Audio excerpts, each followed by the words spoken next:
अल्हम्दुलिल्लाह अल्हम्दुलिल्लाहिल हन्नानिल मन्नान अल्लज़ी खलक़ल इंसान वअल्लमहुल बयान वस्सलातु वस्सलामु अला रसूलिही सय्यिदिल इंसी वल जान व अला आलिही व अस्हाबिही ज़विल खैरि वल इहसान अम्मा बअद फ़अऊज़ु बिल्लाहि मिनश शैतानिर रजीम बिस्मिल्लाहिर रहमानिर रहीम लक़द जाअकुम रसूलुम मिन अनफुसिकुम अज़ीज़ुन अलैहि मा अनित्तुम हरीसुन अलैकुम बिल मुमिनीना रऊफ़ुर रहीम सदक़ल्लाहु मौलाना अज़ीम।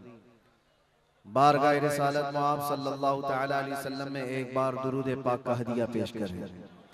अल्लाहुम्मा सल्लि अला सय्यिदिना व मौलाना मुहम्मदिन मअदनिल जूदि वल करम व आलिही व अस्हाबिहिल किराम व इब्निहिल करीम व बारिक व सल्लिम सलातन दाइमतन सरमदन अबदा।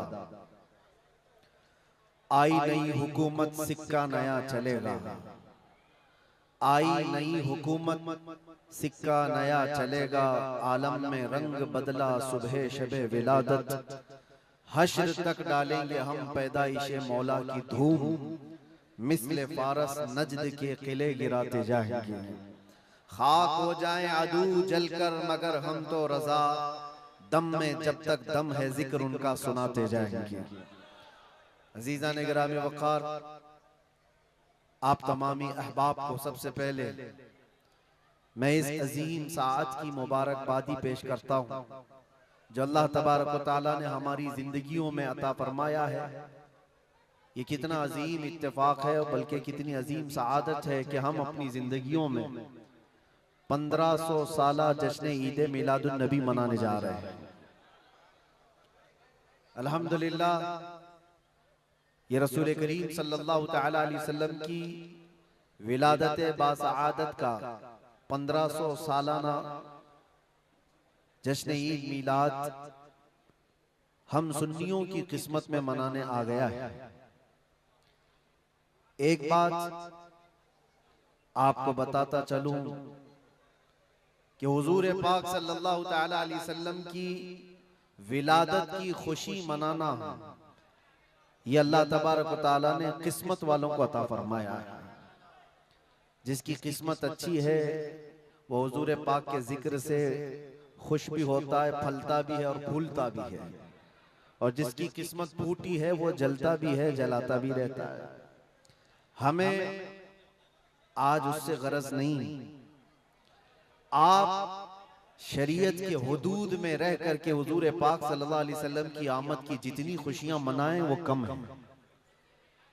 जितना हुक्म हमें दिया गया है उन सारी खुशियों के साथ आप लोग मियां साल भर में एक बार थोड़ी ना मीलाद मनाने की खुशी है, और एक साल ही नहीं, हमारा मसलक तो ये है कि इस साल ही ईद मिलाद नहीं मनाएंगे बल्कि हश्र तक डालेंगे हम पैदाइशे मौला की धूम, और बल्कि ये अपना अकीदा बना करके चलो दम में जब तक दम है जिक्र उनका सुनाते जाएंगे। और हो सकता है प्रोग्राम के लिए, स्टेज के लिए और फिर माहौल बनाने के लिए परमिशन लेना पड़ता हो, लेकिन हुजूर पाक का जिक्र करने के लिए किसी सुन्नी को किसी के परमिशन की जरूरत नहीं। आशिक रसूल उसका अकीदा तो ये है, मैं वो सुन्नी हूं जमीले कादरी, मरने के बाद मेरा लाशा भी कहेगा अस्सलातु वस्सलाम। हमारा तो ये तौर तरीका है। आज सुन्नियों की किस्मत में ये मीलाद की जो घड़ी आई है, सबसे पहले तो मैं गुजारिश करूंगा कि अल्लाह के नबी सल्लल्लाहु तआला अलैहि वसल्लम की बारगाह में वो खिराज अकीदत पेश करो कि ये तारीख बन जाए, बल्कि इस्लाम की तारीख का एक अजीम हिस्सा अभी इस साल आपको मिलने वाला है। पूरी इस्लामी तारीख में ये तारीख बनने जा रही है कि 1500 सालाना जश्न ईद मिलादुन नबी अल्लाह ने हम गुनहगारों को अता फरमाया है, और ये किस्मत नहीं है तो और क्या है मेरे अज़ीज़ों। लेकिन साथ में ये भी मैं आपको बता दूं कि हुजूर पाक सल्लल्लाहु तआला अलैहि वसल्लम की मीलाद की खुशी क्या ये कुरान और हदीस से साबित है भी कि नहीं है, क्योंकि अभी ये 10 दिन बचे हैं, 12वीं शरीफ को एक बात कान खोल करके सुन ले। मैं कुरान और हदीस की दलाइल की तरफ आता हूं बाद में, लेकिन एक बात वजाहत के साथ कहता हूं। हुजूर पाक सल्लल्लाहु ताला अलैहि वसल्लम की विलादत बासआदत 12 रबीउल अव्वल शरीफ को हुई। असह रिवायात और अरजह रिवायात के मुताबिक हर साल हुजूर की विलादत की खुशी हम 12 रबीउल अव्वल को ही मनाएंगे, अगरचे किसी और की तरफ से, डिपार्टमेंट की तरफ से या पुलिस वालों की तरफ से जुलूस किसी और भी दिन निकलता हो, 12 रबीउल अव्वल को 12वीं ही होगी। हुजूर पाक सल्लल्लाहु ताला अलैहि वसल्लम की विलादत 12 रबीउल अव्वल शरीफ को हुई और ये कयामत तक डेट बदली नहीं जाएगी इंशाअल्लाह। और जो कुरान और हदीस की बात मैं अर्ज कर रहा हूं, सबसे बड़ी बात तो ये है, आप रसूल पाक सल्लल्लाहु अलैहि वसल्लम को खुदा समझते हैं या खुदा का रसूल समझते हैं? खुदा का रसूल समझते हैं तो फिर मिलाद मनाओ, इसलिए कि खुदा की मिलाद नहीं हो सकती। खुदा की मिलाद नहीं हो सकती क्योंकि अल्लाह के बारे में अकीदा क्या है हमारा? लम यलिद वलम यूलद, वो ना किसी से पैदा हुआ ना उससे कोई पैदा होगा। अल्लाह किसी से पैदा नहीं हुआ और अल्लाह के पैदा होने की कोई तारीख नहीं बनाई जा सकती, उसकी मिलाद नहीं हो सकती। और रसूल पैदा हुए हैं 12 रबीउल अव्वल शरीफ को। आपकी माँ भी है और आपके बाप भी हैं और आपसे भी लोग, आपसे भी बच्चे पैदा हुए हुजूर पाक सल्लल्लाहु अलैहि वसल्लम से। तो हम पूरी दुनिया में हुजूर की मिलाद मना करके शिर्क को तोड़ने वाला अमल करते हैं, शिर्क को तोड़ने वाला अमल करते हैं। कोई हमारी तरफ जो शिर्क का फतवा देता है उसे कान खोलकर सुन लेना चाहिए। मिलाद मनाकर हम बताते हैं हम मोहम्मद अरबी सल्लल्लाहु अलैहि वसल्लम को खुदा नहीं समझते बल्कि खुदा का रसूल समझते हैं। अगर खुदा समझते या खुदा के बराबर समझते तो हुजूर की मिलाद कभी नहीं मनाते, क्योंकि अल्लाह की मिलाद नहीं मनाई जाती तो हम रसूल की भी मिलाद नहीं मनाते। दोनों को अगर बराबर समझते नहीं, हम सुन्नियों का अकीदा यह है, मैं मानता हूं अक्ल वालो मेरा मोहम्मद खुदा नहीं है, मगर दिलों में ये नक्श कर लो कि वो खुदा से जुदा नहीं है। यह हमारा है। रसूल करीम सल्लल्लाहु ताला अलैहि वसल्लम की मिलाद मनाना शिर्क को तोड़ने वाला अमल है, शिर्क को खत्म करने वाला अमल है। और आपको एक बात ये भी बता दूं, हुजूर अकरम सल्लल्लाहु ताला अलैहि वसल्लम की विलादत जिस दिन हुई थी पूरी कायनात में बहुत कुछ तब्दीलियां आई थी, जो सही रिवायात में मौजूद हैं। बहुत तब्दीलियां आई थी। अरब उस वक्त जो रेगजार था, सहरा था, सब्जा देने लग गया, बारिशें बराबर होने लग गई। अरब में आज भी बारिश नहीं होती है, साल में 2-4 बार बारिश के खतरात गिर गए, अलग बात है। मौसम बाज़ाब्ता जैसे बारिश का यहाँ होता है नहीं होता।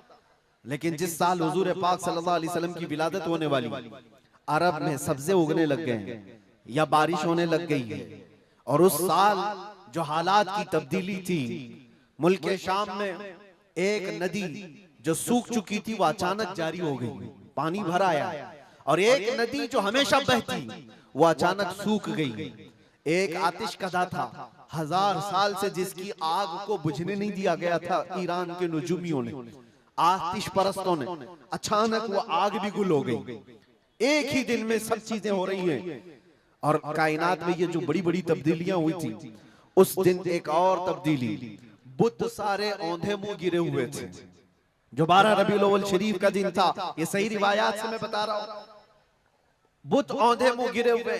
लेकिन एक बहुत बड़ा मसला हुआ था जिसकी तरफ इमाम अहले सुन्नत फाजिल बरेलवी रहमतुल्लाह ताला अलैह अपने शेर में इशारा करते हुए फरमाते हैं, क्या एक बहुत बड़ी तब्दीली ये हुई थी कि मुल्क फारस का जो बादशाह है किसरा, उसका किला इतना मजबूत था कि उसकी हिफाजत के लिए 1 लाख फौजी खड़े रहते थे, सिर्फ किले की हिफाजत के लिए।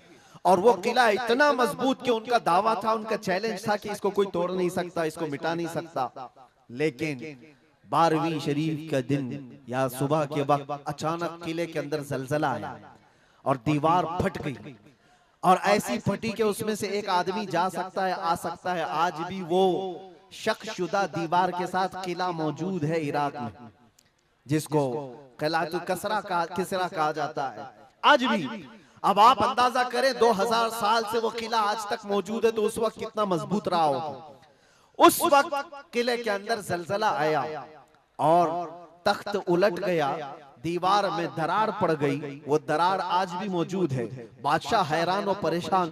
दूसरे दिन सारे नजूमियों को बुलाया गया और पूछा गया कि ये क्या माजरा है कि इतना मजबूत किला कैसे ये टूट गया, या इसकी दीवार में शगाफ कैसे आ गई है। तो सारे नजूमियों ने अपने इल्म के मुताबिक जो नतीजा निकाला, बादशाह से कहा दर हकीकत ये जलजला आम जलजला नहीं है, ये तेरी दीवार का टूट जाना ये आम सी बात नहीं है। हमारा इल्म ये बता रहा है कि इस रुए जमीन पर अल्लाह का कोई नबी पैदा हुआ है जो तेरी सल्तनत को खत्म करने वाला है।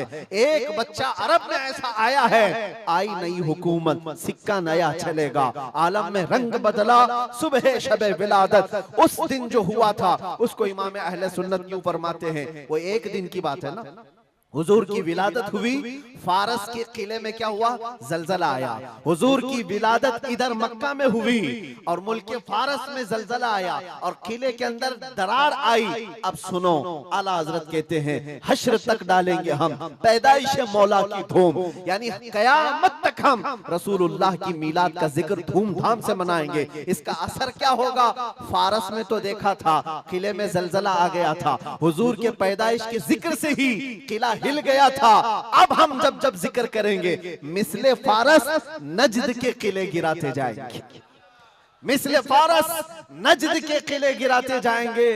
आज जिन लोगों के किले गिरते हैं या हिलते हैं वो जिक्र मुस्तफा से ही गिरते हैं, लेकिन उसका हमें कुछ असर नहीं होना चाहिए। खाक हो जाएं अदू जलकर मगर हम तो रजा, दम में जब तक दम है जिक्र उनका सुनाते जाएंगे। अजीजा ने गिरामे वक़ार, मैं बहुत छोटे से वक्त के लिए आपके पास आया हूं, लेकिन एक अजीम मैसेज देकर के कि मिलाद मुस्तफा सल्लल्लाहु अलैहि वसल्लम के मौके पर सारे सुन्नियों को ये चाहिए कि सिर्फ झंडे लगाने और कुमकुमे लगाने और बड़े बड़े नारे लगाने से ही ईद मिलादुन नबी का आप एहतमाम नहीं कर रहे हो, बल्कि हर सुन्नी आशिक रसूल को चाहिए कि वो इस मौसम में नहीं बल्कि पूरी जिंदगी उसकी है, लेकिन इस मौसम में खास तौर पर अपने नबी पाक सल्लल्लाहु अलैहि वसल्लम की सीरत तो पढ़ ले, मेरे आका सल्लल्लाहु अलैहि वसल्लम की बायोग्राफी मालूम हो जाए, हुजूर पाक की जिंदगी को समझ जाएगा। तो मेरे अजीजों, ये हवाओं के झोंकों से उसका कभी कुछ बाल बेका नहीं हो सकता। जो नबी पाक सल्लल्लाहु अलैहि वसल्लम को पढ़ा हुआ है वो तूफानों और आंधियों में अपना मजहब नहीं बदल सकता, वो लोगों की लालच पर अपना दीन का सौदा नहीं कर सकता। ये वही लोग हैं जो दीन के सौदा करते हैं जिन्होंने अपने नबी को नहीं पढ़ा। हुजूर पाक सल्लल्लाहु अलैहि वसल्लम को जिन आंखों ने एक बार देखा है वो सहाबा की जिंदगी तो देख लें, उनको खोलते हुए तेल में भी डाल दिया गया, मगर दामन मुस्तफा से हाथ हटाना तो दूर की बात है, जुबान पर लफ्ज लाना भी उन्होंने कभी गवारा नहीं किया। जानते हो, 3 भाई थे, ये कलयुगी में एक हिकायत लिखी हुई है, 3 सगे भाई थे, एक ईसाई बादशाह ने गिरफ्तार कर लिया, तीनों जवान थे, 20 से 30 साल के बीच में, और बादशाह ने कैद करके उनको सबसे पहले क्या कहा, तुम अपना दीन बदल लो, धर्म परिवर्तन कर लो, मोहम्मद अरबी सल्लल्लाहु अलैहि वसल्लम के जो कसीदे गाते हो छोड़ दो। लेकिन देखो, याद रखो, उसमें से जब बादशाह ने ये बात रखी तो उन्होंने कहा नहीं, हमारा दीन इतना सस्ता नहीं है कि हम तुम्हारी कैद में आते ही बदल डाले। उसने कहा अगर तुम बदल लोगे तो मैं तुम्हें अपने वजारत में सिपाहियों में बड़े मनसब पर रखूंगा। नहीं माना, ठुकराया। बादशाह ने क्या कहा, इसकी सजा तुम्हें भुगतने के लिए तैयार रहनी होगी। तैयार। बहुत बड़े एक कढ़ाई में तेल को लाकर खोलते हुए तेल में उसमें से सबसे बड़े भाई को डालने का हुक्म दिया। बादशाह ने जैसे हुक्म दिया, जल्लाद आया और उन 3 भाइयों में से एक को उठाया और खोलते हुए तेल में डाल दिया। अंदाजा करो, मोमबत्ती पर अगर तुम्हारी उंगली भी लग जाए ना तो चमड़ी जल करके निकल आएगी, और पता नहीं कितने दिन तक इसकी जलन आपको होती रहे। लेकिन एक पकते हुए तेल में डाला जा रहा है, डाल दिया, जिस्म पूरा चरमरा गया। थोड़ी देर गुजरी, 2 भाई और मौजूद, दूसरे को बुलाया गया, देखा तुम्हारे भाई का हश्र क्या हुआ है, तुम अगर बादशाह की पेशकश को कबूल कर लो तो शायद तुम्हारी जान बच सकती है। दूसरे ने मुस्कुराया और कहा वही शायद उनकी ही जुबान थी जो बरेली से यूं आती है, जिंदगी ये नहीं किसी की किसी के लिए, जिंदगी है नबी की नबी के लिए। मेरे बड़े भाई को जलाने के बाद अब तो तुमने और भी मुश्किल कर दिया है फैसला। मैं इस बात के लिए तैयार हूं कि इससे बड़े तेल में भी मुझे डाला जाए, लेकिन जुबान पर मेरे मुस्तफा के दामन को छोड़ने वाली बात कभी नहीं ला सकता। दूसरे भाई को भी उठाया गया और खोलते हुए तेल में डाल दिया। दो भाइयों की शहादत हो गई जगह पर ही। वो तेल में डालना जुबान पे अल्फाज हो सकता है, आसानी से हम बोल रहे हैं और आप आसानी से सुन रहे हैं। प्रैक्टिकल जिसके साथ होगा वो अंदाजा कर सकता है दर्द और कर्ब किसको कहते हैं, शिद्दत की तकालीफ किसको कहते हैं। मेरे अजीजों, तीसरा जो नौजवान था वो बहुत ही कम उम्र का था, 22 से 23 साल का होगा। बादशाह का जो वजीर वहां पर था, उसने देख करके बादशाह से कहा, इस लड़के को मेरे हवाले कर दीजिए, मैं इसको बदल करके लाऊंगा, मेरा चैलेंज है। क्यों जान इसकी भी ले लेंगे, मैं इसको बदल करके लाऊंगा। इतने मजबूत लोग कैसे हो सकते हैं अरब के कि खोलते हुए तेल में इनके भाइयों को डाला गया, तब भी ये बदल नहीं रहे। दो को मरते हुए, अरे यहाँ एक को डंडा पड़ते हुए देखकर सारे भाग जाएं, और ये दो को जलते हुए देख करके भी टस से मस नहीं होते। कैसा अकीदा है, कैसा तसल्लुब है इनका। बादशाह ने कहा, किस बात पर तुम्हें यकीन है कि इसको तुम बदल लाओगे। उसने कहा, मुझे भरोसा है, आप मुझे दीजिए 1 महीने का टाइम, इसको बदल कर न लाऊं तो फिर मुझे आप जो सजा दे। बादशाह ने कहा, ठीक है, ले जाओ। तीसरे को खोलते हुए तेल में डालने की बजाय बादशाह ने अपने वजीर के हवाले कर दिया। और दुनिया देखो, वो मेरे अजीजों याद रखो, आशिकाने मुस्तफा से 2 इम्तिहान हर जमाने में होते रहेंगे, आज भी हो रहे हैं और होते रहेंगे। पहला इम्तिहान, मौत से डरा करके तुम्हारा दीन छीन लिया जाएगा। मौत से डरा करके ये हो जाएगा, वो हो जाएगा, तुम्हें ये कर दिया जाएगा, वो कर दिया जाएगा। मौत का डर, खौफ तुम्हारे कदमों में डगमगाहट लाने के लिए लाया जाता है। अगर मौत से नहीं डरता कोई आदमी, तो उसके साथ दूसरा पेंतरा क्या खेला जाता है। ये दुनिया का दस्तूर है, हमेशा से जब देखती है दुनिया के ये मौत से डरता नहीं है, तो फिर इसको औरत और दौलत की लालच से खरीदने की कोशिश की जाती है। ये 2 चीजें ऐसी हैं जो अच्छे अच्छों का सौदा कर जाती हैं। बहुतों ने अपना ईमान सिर्फ शबाब पर बेच दिया है, हुस्न शबाब को देख करके। औरतों के दिल दादा हुए या दौलत के दिल फरेब हो गए, और उन्होंने अपना दीन का सौदा कर लिया है। नौजवानों, याद रखो, तुम्हारी जिंदगी में अगर ये 2 इम्तिहानों में से कोई इम्तिहान आए, तो अपने नबी पाक को याद कर लेना, हुजूर को याद कर लेना, और अल्लाह के नबी सल्लल्लाहु अलैहि वसल्लम की बारगाह में ये इस्तिगासा कर लेना कि मेरे आका, बड़ा सख्त और कठिन वक्त आया है। दुनिया मौत से डरा करके कभी मेरा ईमान छीनने की कोशिश कर रही है, अगर उससे मैं नहीं डगमगाया तो दुनिया मुझे हुस्न शबाब की लालच दे करके अपनी तरफ लेना चाहती है। अब उस वजीर ने क्या किया, उस छोटे से नौजवान लड़के को अपने घर ले गया, और उसकी बेटी थी जो निहायत हसीन और जमील, बहुत खूबसूरत लड़की उस वजीर की थी। अपनी बेटी को बुलाया और कहा, बेटी तेरे लिए एक काम देता हूँ, 1 महीना हमको मिला है, इस नौजवान को अपनी मोहब्बत में, अपने हुस्न जमाल में लेकर के आजा, बादशाह सलामत से जो इनाम चाहे तुझे ला करके दे दूंगा। अपनी लड़कियां आशिकाने मुस्तफा को खरीदने के लिए कल भी भेजे जाते थे, आज भी भेजी जा रही है। हो सकता है बहुत सारी जगहों पर जो हमारे लोग मुर्तद होते जा रहे हैं, वो जो बच्चियां आज अपने दीन और ईमान का सौदा करके भागती हैं किसी गैर के साथ, और कहीं जा करके शादियां रचाती, वो ये समझती हैं कि ये कॉमन सी बात है। वो दीन बेचने वाले लोग हैं, उनका हिस्सा दीन इस्लाम में कुछ नहीं। कल कयामत के दिन देखना, तुमने अपने नफ्स की खातिर एक गैर मुस्लिम के साथ भाग करके निकाह किया, चाहे वो बेटी हो कि बेटा हो, अपने दीन से सौदा किया है और गद्दारी की है। कल कयामत के दिन मुंह तो अल्लाह को दिखाना है, हुजूर की शफाअत के बगैर तो कुछ होना नहीं है। देखना हश्र में जो हुजूर पाक सल्लल्लाहु ताला अलैहि वसल्लम के साथ तुम खड़े रहोगे कि हम खड़े रहेंगे, वो वक्त आने वाला है। उस नौजवान के साथ क्या हुआ, वजीर ने अपनी बेटी तो लगा दी, अल्लाह की पनाह मेरे अजीजों, हुजूर पाक का इश्क का एक कतरा भी जिसके दिल में आता है, ऐसी चीजें उसके पांव को नहीं डगमगाती, ना कभी उसका ईमान खरीद सकती हैं, ना उसके दीन का सौदा कर सकती हैं। वो लड़की रोजाना आती, रात के वक्त बैठ जाती, और ये नौजवान जैसी महसूस करता, मेरे कमरे में अकेले तन्हा रहने के बावजूद वजीर की खूबसूरत हसीन और जमील बेटी, जिसके निकाह के पैगाम बादशाहों के औलाद से आया करते थे, शहजादे निकाह का पैगाम भेजा करते, वो लड़की मेरे पास आकर बैठ जा रही है। नौजवान क्या करता था, मुसल्ला बिछाया और सजदे में गिर गया। जब तक वो उठती नहीं थी ये सर उठाता नहीं था। ये रात भर के सजदे इसके इसी तरह रहते। वो ऊँगती रहती, देखती रहती, इंतजार करती रहती और थक करके वापस चली जाती। महीना गुजरने को आया था मेरे अजीजों, उस नौजवान ने आंख भरकर एक बार देखा भी नहीं। और वो थक हार करके महीना खत्म होने के बाद उस नौजवान को मुखातब करके कहती है, ऐ नौजवान एक बार मेरे हुस्न को देख तो ले। मुझे देखने के लिए बादशाहों के बेटों की भी कतार लगती है, कई बड़े बड़े लोग पैसों के अंबार लगा सकते हैं मेरे हुस्न को देखने के लिए। एक तू है कि मैं आता हूं तो मुसल्ले पे गिर जाता है। उठ एक बार देख तो ले, मुझे अल्लाह ने कैसा हुस्न दिया है, कैसा जमाल दिया है, एक बार देख तो ले। उस नौजवान ने आंखें झपकाए बगैर, पलटे बगैर जवाब दिया कि ऐ खातून तू अपना ये हरबा इस्तेमाल करना बंद कर दे, ये तेरा काम मुझ पर चल नहीं सकेगा।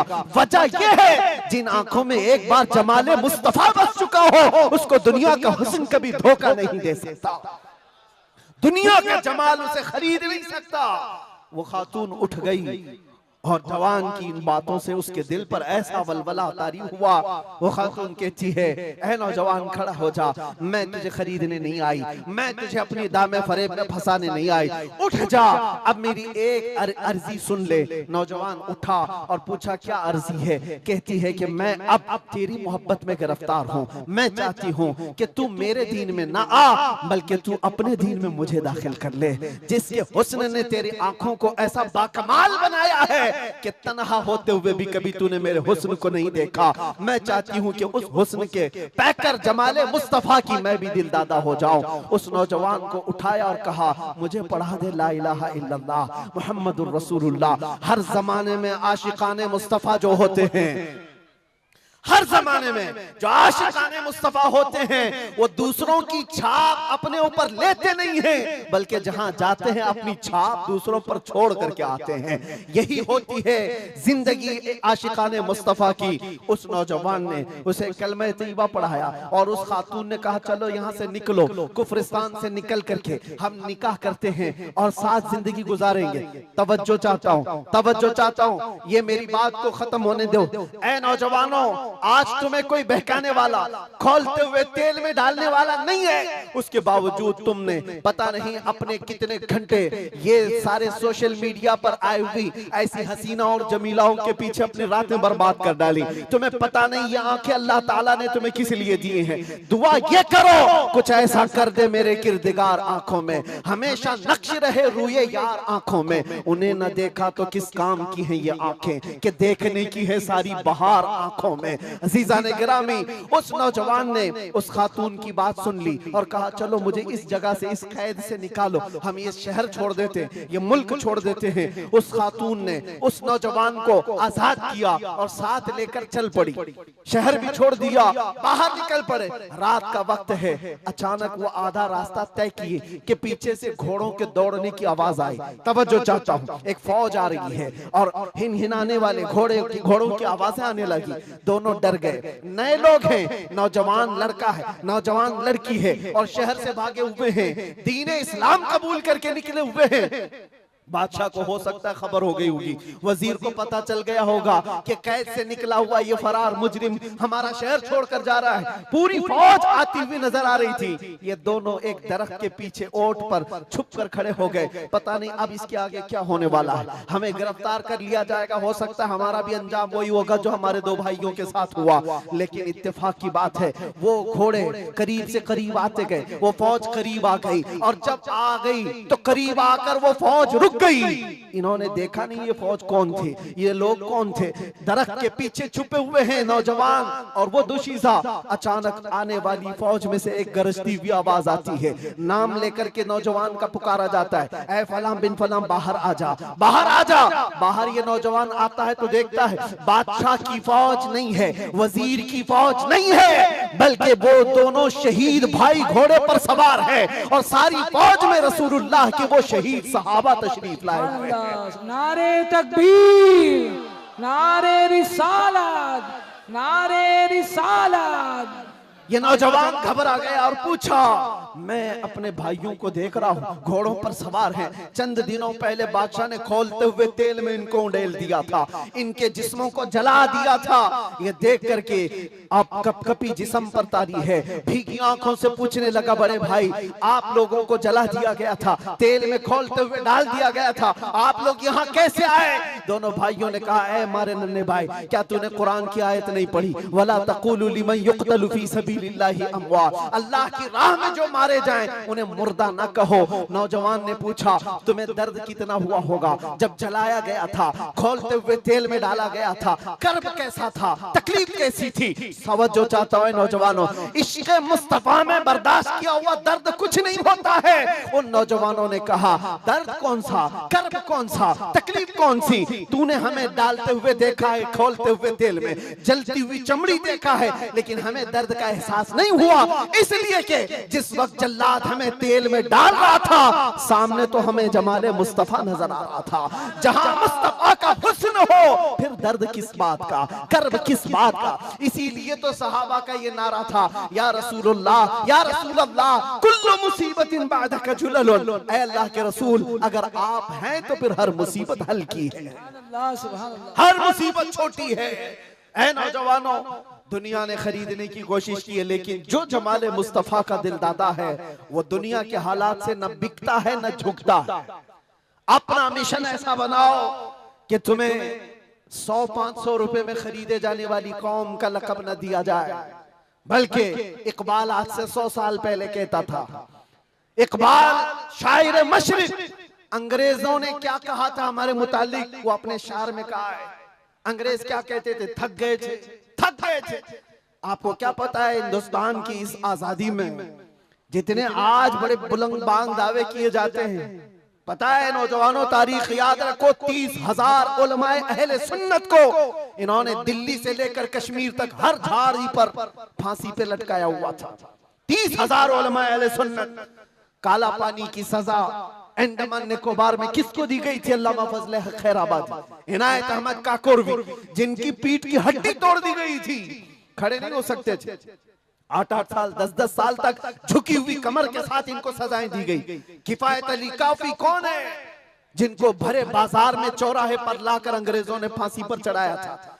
जालिमात तारीख भुला देते हैं, या तारीख के चेहरे पर आज मट्टी थोपने की कोशिश की जाती है और हमारे नौजवान है कि याद नहीं रखते हमारी तारीख। या आशिकाने मुस्तफा थे, अंग्रेजों की नाक में अगर किसी ने दम किया था तो वो आशिकाने मुस्तफा की जमात थी, आशिकाने मुस्तफा की जमात थी। किफायत अली काफी को सूली पर चढ़ा रहे थे, लेकिन जानते हो उससे पहले किफायत अली काफी एक आलिम दीन, उस आलिम दीन को गिरफ्तार करने के लिए कितने कुत्ते आए थे? 3,000 अंग्रेजों की फौज ने मिलकर के एक आलिम दीन को गिरफ्तार किया था। हमेशा से यही तारीख रही है, हमेशा से। इसलिए कि पता है कि रसूलुल्लाह सल्लल्लाहु ताला अलैहि वसल्लम का शेर 1-2 के काबू में आ भी नहीं सकता, हमेशा घेर कर मारने की आदत कुत्तों की रही। करबला में भी तो यही हुआ, अकेले इमाम हुसैन के साथ सुबह से लेकर दोपहर तक लड़ते रहे, और आपको पता है एक हुसैनी जवान ने 200-200 यजीदियों को मार डाला है, एक ने। तारीख खाली मरने वालों की ना बताओ, शहीद होने वालों की नहीं बताओ, ये भी देखो हुसैनियों ने कितनों को सुलाया है। एक हुर बिन यजीद जो एक रात पहले इमाम हुसैन के पास आकर बैत किए थे, एक रात पहले, और उन्होंने दूसरे दिन जंग शुरू की थी तो 120 लोगों को मारा था। आप अंदाजा करो, एक रात का हुसैनी 120 को सुला सकता है, तो अंग्रेज अच्छी तरह जानते हैं जो पैदाइशी हुसैनियों की तरह को सुला सकता है। सब पता है। किफायत अली काफी को 7 दिन तक गिरफ्तार करके उनके जिस्म पर इस्त्री चलाते थे, गरम इस्त्री चलाते थे, और जब चमड़ी जलती थी तो उस पर नमक छिड़कते थे। और किफायत अली काफी को बार बार कहते, फतवा बदल डालो, आ जाओ हमारे वजारत में, हमारा मनसब ले लो, हर महीने पाउंड दिए जाएंगे, बरतानिया के पाउंड। लेकिन आशिक मुस्तफा डॉलर और बरतानिया के पाउंड पर नहीं बिकता, वो हुस्ने मुस्तफा का दिलदादा होता। 8वें दिन जब उनको फांसी पर चढ़ाया गया था, फांसी कोई आम चीज नहीं है मेरे अजीजों, जिसको सामने देख करके चच्चों की हालत खराब हो जाए, लेकिन किफायत अली काफी फांसी को देखकर कहने लगे थे, कोई गुल बाकी रहेगा न चमन रह जाएगा, पर रसूलुल्लाह का दीन हसन रह जाएगा। सब फना हो जाएंगे काफी वो, लेकिन हश्र तक नाम हजरत का जुबानों पर सुखन रह जाएगा, नाम हजरत का जुबानों पर चलन रह जाएगा। फांसी भी दे दी। ये सारे जो मामलात हुए आशिकाने मुस्तफा सल्लल्लाहु अलैहि वसल्लम हर जमाने में आजमाए गए।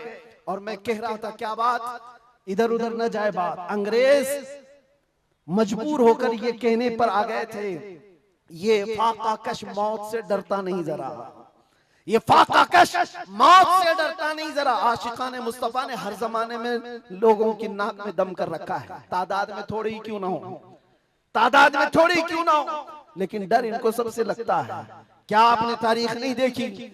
एक बात मैं बताऊं, बॉडी बनाने वाले, मुख्य आजमाई करने वाले, चाहे तुम्हारे पास जितनी भी ताकत हो, ये जिस्मानी ताकत अपनी जगह पर, हमने देखा है व्हील चेयर पर बैठ करके एक खादिम हुसैन लब्बैक या रसूल अल्लाह कहता था, यूरोप की धरती भी हिलने लगती थी। पता ही चलता है जिस्मानी ताकत का कोई असर नहीं होता, इश्क़ मुस्तफा जहां होता है वो असली ताकत कहलाई जाती है। नारे तकबीर, नारे रिसालत, आशिकाने मुस्तफा, सुभान अल्लाह, सुभान अल्लाह।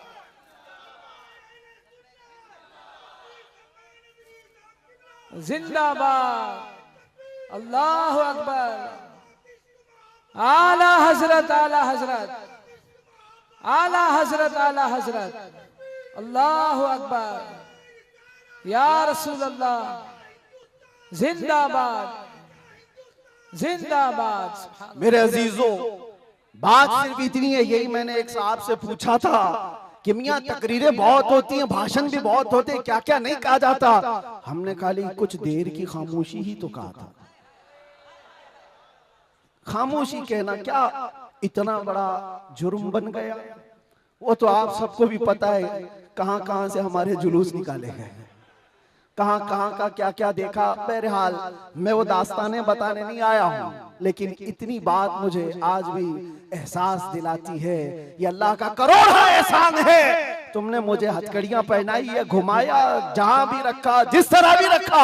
8 महीने क्या 8 साल रखते या 80 साल अगर उम्र होती तो रखते, इससे फर्क नहीं पड़ता। डर तो ये था कि चोरी में नहीं ले गया, डकैती में नहीं ले गया, रेप में नहीं ले गया, मर्डर में नहीं ले गया। दुनिया को तुम्हें बताना पड़ेगा इस आलिम को क्यों ले गया, तो तुम पुकार करके यही कहोगे इश्क़ मुस्तफा की बात करता था इसलिए ले गया। सुभान अल्लाह, लब्बैक लब्बैक लब्बैक या रसूल अल्लाह, लब्बैक लब्बैक लब्बैक या रसूल अल्लाह, लब्बैक लब्बैक।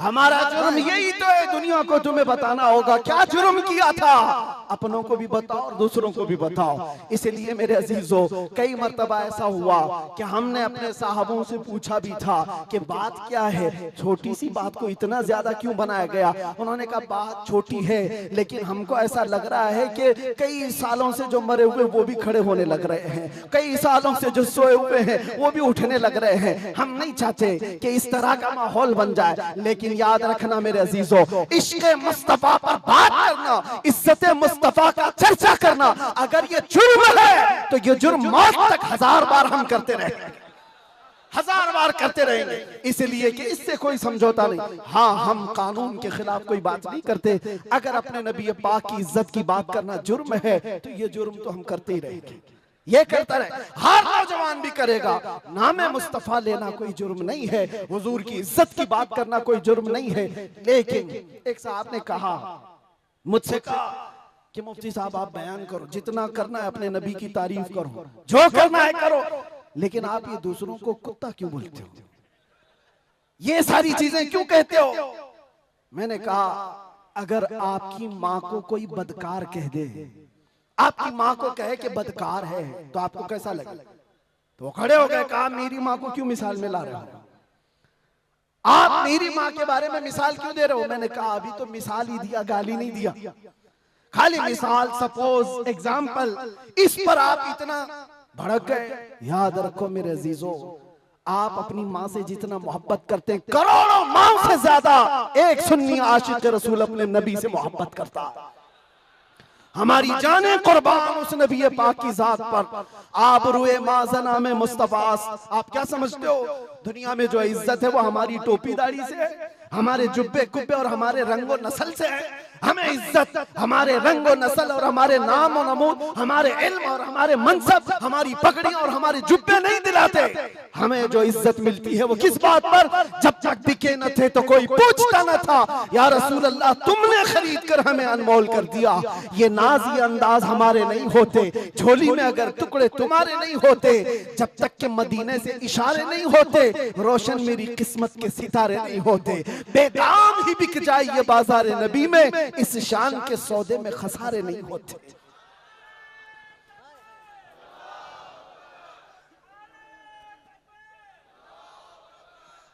बात मैं अभी खत्म करने आ रहा हूं, बस आप इस बात को अंदाजे में रखो मेरे अजीजों।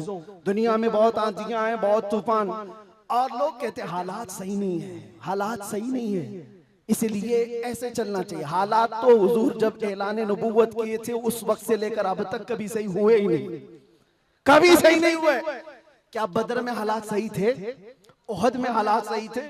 खंदक में हालात सही थे? खैबर में हालात सही थे? फतेह मक्का में हालात सही थे? करबला में हालात सही थे?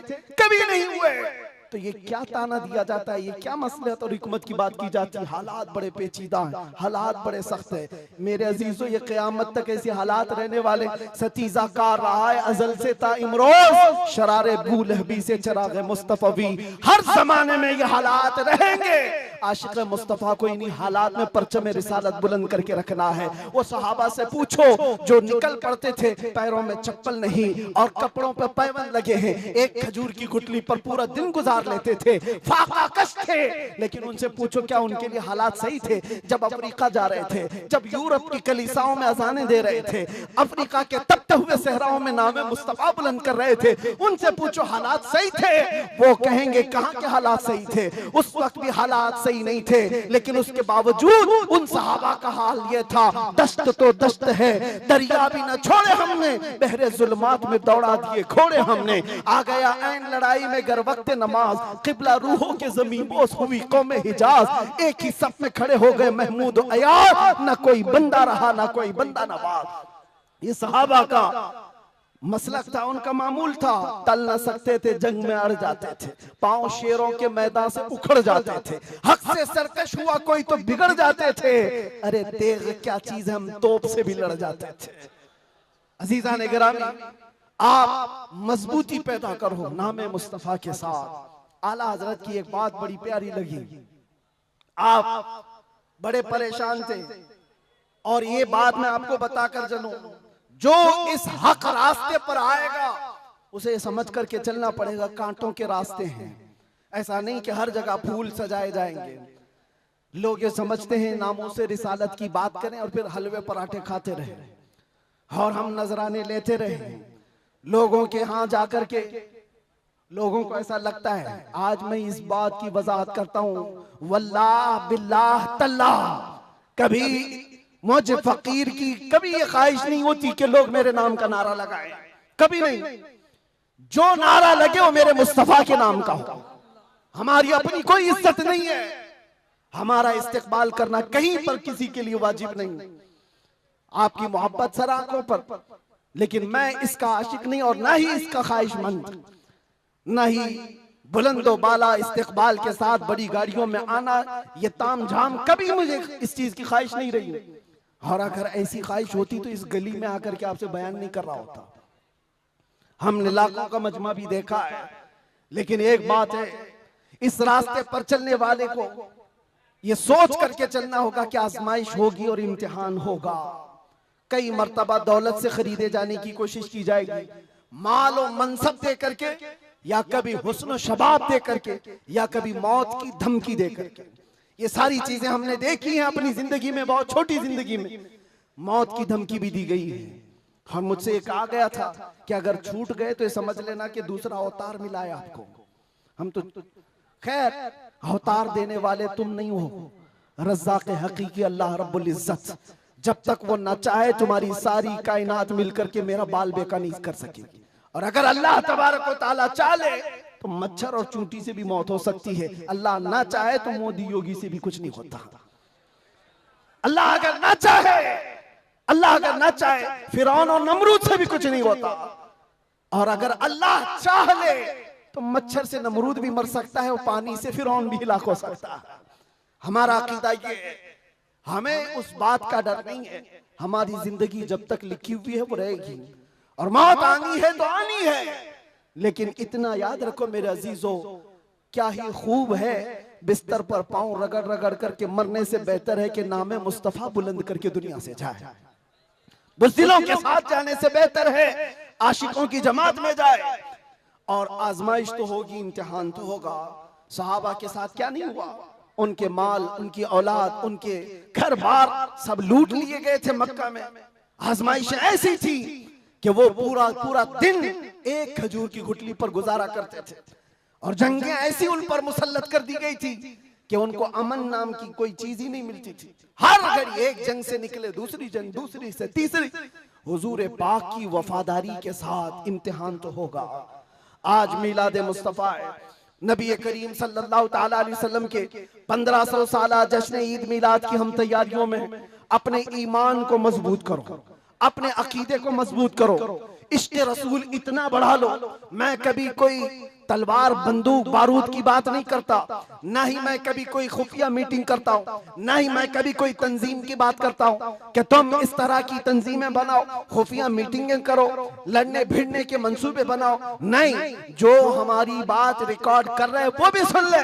मैंने कभी नौजवानों को लड़ने भिड़ने के लिए तैयारियां करने की कभी बात नहीं की। अरे मियाँ, मैं तो ब्लेड और चाकू की भी बात नहीं करता, प्लास्टिक की भी नहीं बात करता। मैं सिर्फ ये चाहता हूँ सर से लेकर पैर तक इश्क़ मुस्तफा में ऐसे ढल जाओ जिस गली से गुजरो मदीने की खुशबू आने लगे। तुम्हारा चलना फिरना कई कीड़ों की मौत का सबब बन जाएगा। आपको किसी हमले की जरूरत नहीं, आपको किसी पर अटैक करने की जरूरत नहीं। अपने दिल के अंदर इश्क़ मुस्तफा ऐसा बिठाओ, ऐसा बिठाओ। हमने देखा है मेरे अजीजों, हमने तन्हाई में बैठ के भी दिन गुजारे हैं और कई ऐसों के बीच में भी बैठ के दिन गुजारे हैं। हमारी अपनी तारीफ के लिए नहीं कह रहा, जहां ऐसे क्रिमिनल लोगों के बीच बैठते थे जो 20-20 साल से क्राइम में मुब्तला हैं, छोटे मोटे नहीं, मर्डर भी, रेप भी, ड्रग्स भी, सब उनके बीच बैठ करके देखा है। जब हुजूर पाक की बात की जाती है तो उनकी आंखों में भी आंसू आते हुए देखा है, और तौबा करते हुए भी देखा है, रमजान में तरावी पढ़ते हुए भी देखा है। मैंने ये महसूस किया है दुनिया का एक ही इलाज है, इस उम्मत का एक ही इलाज है, वो मेरी बात का आखिरी हिस्सा है। इस दुनिया का एक ही इलाज है कि मोहम्मद से वफा तूने तो हम तेरे हैं, ये जहां चीज है क्या लौह कलम तेरे हैं। लब्बैक या रसूल अल्लाह, या अल्लाह या रहमान या रहीम, दिल माराकुन मुस्तकीम बिहक़्क़ि इय्याका नअबुदु व इय्याका नस्तईन। मालिक व मौला परवरदिगारा करीमा कारसाज़ा, तेरी दी हुई तौफीक से हमने जो कुछ भी पढ़ा और जो कुछ भी बयान किया और सुना, सब पर हमें अमल की तौफीक अता फरमा। हमारे इस जलसे पाक को अपनी बारगाह में शरफ़ कबूलियत अता फरमा। ए रब्बे करीम, इस जलसे ईद मिलादुन नबी को हमारी नजात का ज़रिया बना दे, हमारी बख्शिश का सामान बना दे। ए अल्लाह, हम सब के गुनाहों का कफ़ारा बना दे। जितने बच्चे, बूढ़े, जवान, मर्द, ख़वातीन इस जलसे पाक में हाजिर है मौला, इस जलसे से निकलने से पहले सबकी बख्शिश का ऐलान फरमा दे। अल्लाह, नाम मुस्तफ़ा के लिए हाजिर आए हुए ये चेहरे हैं, इश्क़ मुस्तफ़ा की भीख मांगते मौला, हमारे दिलों से हुब्बे दुनिया को ख़त्म फरमा दे, हमारे दिलों पर दूसरों का रौब और खौफ ख़त्म फरमा दे। अल्लाह करीम, इस दिल को तेरे दरबार में पेश करते हैं, इसमें इश्क़ मुस्तफ़ा अता फरमा दे। अल्लाह, हमारा दिल धड़कता रहे तो तेरे नबी पाक के नाम से धड़कता रहे। हम सबको नामूस मुस्तफ़ा के सिपाहियों में शुमार फरमा। अल्लाह, इस पूरे इलाके को मरकज़ इश्क़ रसूल बना दे। अल्लाह, हमारी नस्लों में क़यामत तक आशिकाने मुस्तफ़ा पैदा फरमा। हमारी औलाद को, हमारी नस्लों को, हमारे ख़ानदान को बदअक़ीदा और गुमराह होने से महफूज फरमा। या रब्बल आलमीन, या अकरमल अकरमीन, जिस तरह इन्होंने इस जलसे को सजाया है, इनको और हम सबको हमारी कब्रों को सजाने की तौफ़ीक़ अता फरमा। अल्लाह, हम सब की कब्रों को रोशन फरमा दे। या रब्बल आलमीन, या अकरमल अकरमीन, हमारी माओ बहनों बच्चियों बेटियों बहुओं बीवियों सबको हमने तेरे हवाले कर दिया, उनकी इज्जतों की हिफाजत फरमा। ऐ अल्लाह ए करीम खुदा, हम सब में जो बीमार है उन्हें शिफा अता कर दे, जो भी औलाद है उन्हें साहब औलाद बना दे, और जो कर्ज में डूबे हुए उनके कर्जों में आसानियां अता कर दे। ऐ अल्लाह जो बेरोजगार है उन्हें हलाल रोजियां अता फरमा, जो नाहक मुकद्दमे और जेलों में हो उनको आज़ाद फरमा दे। ऐ करीम खुदा रहमान रहीम मौला, तेरे दरबार में आखिर में ये इल्तिजा है, न जाने ये आंखें कब हमेशा के लिए बंद हो जाए। इन आंखों के बंद होने से पहले एक बार तेरे हबीब पाक के चेहरे की जियारत नसीब फरमा। ऐ अल्लाह दुनिया में हर आफत से बचाना मौला, उक़बा में न कुछ रंज दिखाना मौला, बैठे जो दरे पाक पैगंबर के हुजूर ईमान पे उस वक्त उठाना मौला। कुछ ऐसा कर दे मेरे किरदगार आंखों में हमेशा नक्श रहे रूए यार आंखों में, उन्हें न देखा तो किस काम की है ये आंखें कि देखने की है सारी बहार आंखों में। ऐ अल्लाह हमारी दुआओं को तेरे हबीब पाक के नालैन के सदक़े कबूल व मकबूल फरमा। इन्नल्लाह व मलाइकतहु युसल्लूना अलन नबी या अय्युहल्लज़ीना आमनू सल्लू अलैहि व सल्लिमू तस्लीमा। अल्लाहुम्मा सल्लि अला सय्यिदिना मुहम्मदिन मअदनिल जूदि वल करम व आलिहि व अस्हाबिहिल किराम व इब्निहिल करीम व बारिक व सल्लिम। दअवाहुम फीहा सुब्हानकल्लाहुम्मा व तहिय्यतुहुम फीहा सलाम व आखिरु दअवाहुम अनिल हम्दुलिल्लाहि रब्बिल आलमीन। जब दमे वापसी हो या अल्लाह, जब दमे वापसी हो या अल्लाह, लब पे जारी हो बस ला इलाहा इल्लल्लाहु मुहम्मदुर रसूलुल्लाह। एक ऐलान मेरी तरफ से, जुलूस ईद मिलादुन नबी सल्लल्लाहु अलैहि वसल्लम आएगा तो है नौजवानों, पूरी दुनिया आपको देख रही होगी। मेरा ये बयान हर आशिक रसूल तक पहुंचे। पूरी दुनिया उस वक्त आपके चलने फिरने के अंदाज को देख रही होगी। बड़े बड़े डीजे लाना और उस पे गानों की धुन की तरह थिरकना इस्लाम में हराम है, हराम है, हराम है। और एक हराम काम से अपने नबी पाक की मिलाद नहीं मनाई जा सकती। याद रखो, तुम अगर अपना एंटरटेनमेंट करना चाहते हो तो किसी और जगह जाकर करो, मिलाद मुस्तफा को बर्बाद ना करो। मेरी ये गुजारिश है हर नौजवान को, आप सुन्नत मुस्तफा सल्लल्लाहु अलैहि वसल्लम में मलबूस हो जाए और खूब खुशबू लगाए, खूब खैरात करे और नारे भी हो, हुजूर की नातें भी हो सब जगह, लेकिन डीजे के जरिए से या उस दिन नशा करके दूसरों को तकलीफ पहुंचाना और अपने जिस्म को तकलीफ पहुंचाना अल्लाह के नबी सल्लल्लाहु अलैहि वसल्लम को ईजा देने के बराबर है। हुजूर तो ये फरमाते हैं, तुम्हारे तलवों में कांटा भी चुभे तो उसका दर्द मुझे होता है। आप अंदाजा करो, उम्मत मुस्तफा हो और हुजूर पाक को ईजा देना और दर्द देना आपका मजहब नहीं हो सकता। उस दिन रोजा भी रख सकते हैं, खैरात भी कर सकते हैं, इश्क़ मुस्तफा के नगमे भी सुना सकते हैं, और जो गरीब हो कमजोर हो उनको उठा भी सकते हैं, और बूढ़ों का बोझ भी उठा सकते हैं। मिलाद मनाने के बहुत तरीके हैं, जरूरी नहीं कि डीजे पर नाचना ही और जुलूस में निकल करके थिरकना ही और झंडे फहरा करके लोगों को तकलीफ देना, आग उछालना, ये सब गैरों की तरफ से आए हुए रस्म व रिवाज है। मैं गुजारिश करता हूं कि ऐसी किसी भी रस्म व रिवाज से मिलाद मुस्तफा के जुलूस को नापाक न करो, और अगर कोई करता है तो उसे रोकने की कोशिश करो। तुम अपने बाप का इस तरह मना लेना या तुम्हारे बेटे का कर लेना, मगर मुस्तफा करीम के मिलाद को नापाक होने नहीं देना। इंशाअल्लाह जुलूस ईद मिलाद 1500 साल जो आ रहा है उसको इस तरह से मनाएंगे कि इश्क़ मुस्तफा की खुशबू हर गली कूचे में हम पहुंचाएंगे इंशाअल्लाह।